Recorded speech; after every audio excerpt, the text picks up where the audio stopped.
Another question is, if anybody on the team ever ran into any situation with guests, if any of your Airbnb guests had any situation involving the cops or anything happening, do you guys kick them out or do you guys give them a warning?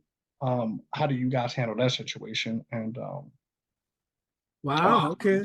that's and I had another question for the marketplace. When it comes to we a few weeks ago we talked about having a team like a maintenance person. Yeah.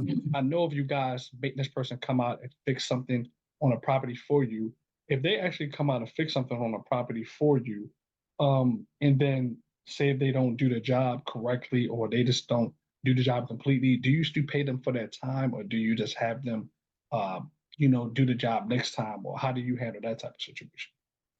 Well, that's my three Okay. questions about this. All right. Those are good questions. Paying maintenance team. Okay. How about you, Tennille or Miles?